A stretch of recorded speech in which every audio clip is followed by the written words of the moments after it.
even in his ascent mode. Here's why this means more than you think it means.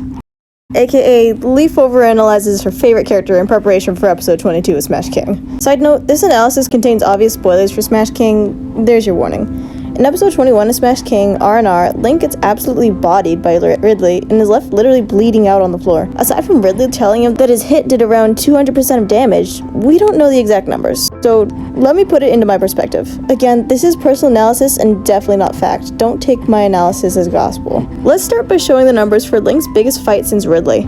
The fight against Ike, Sonic, and Team Falcon, consisting of Captain Falcon, Marth, and Luigi.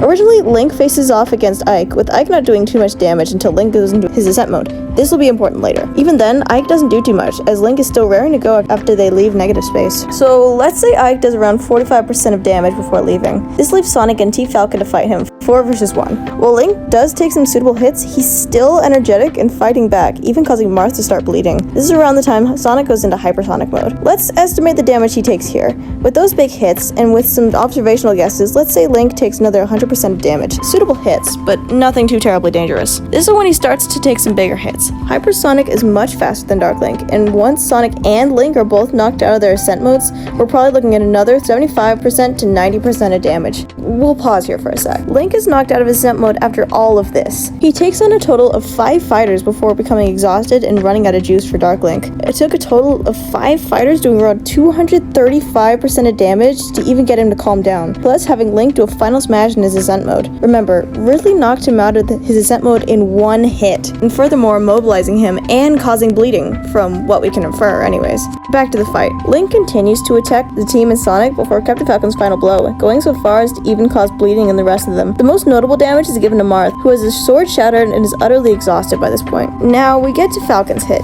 Seeing as how far it knocked Link away, let's say it was a star KO. Link had taken a pretty suitable amount of damage, so it doesn't surprise me that he got hit so hard with the Falcon Punch. A normal Falcon Punch does around 60% of damage, according to Smash Wiki anyways, but this one was buffed, so let's give it the benefit of the doubt and say it did around 80% of damage. As Link is knocked away, let's total up the damage. 45% from Ike, 100% from Sonic and Company, 90% from Hypersonic, and 80% from Captain Falcon's final blow, leaves Link at a whopping 315% of total damage. And even if we see how he is in episode 14, he has the strength to swim back to land and freely move around without too much struggle, though he needed a minute to breathe. Now, let's fast forward to Ridley's fight against Link.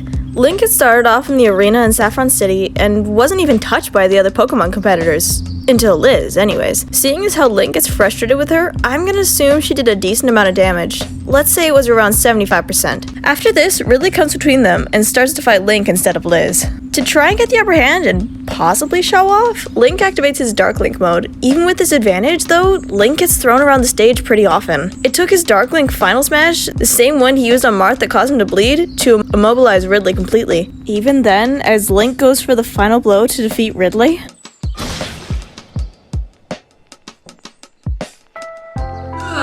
Ridley acts first and drives his tail straight through his gut. This is huge. Remember how it took 5 people to knock Link out of his ascent mode?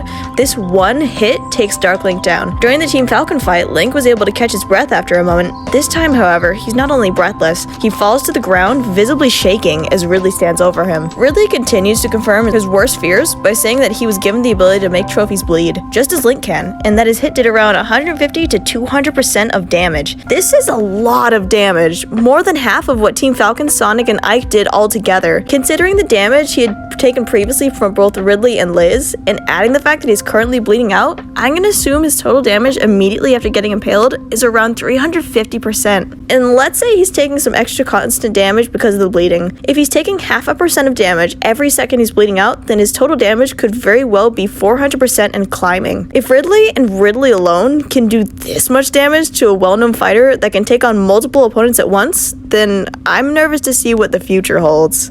And that's it for my analysis. Sure, some numbers are greatly exaggerated, but I thought it would just be fun to do this. If you want to see more analyses from me, then let me know in the comments. I'll see you guys next time.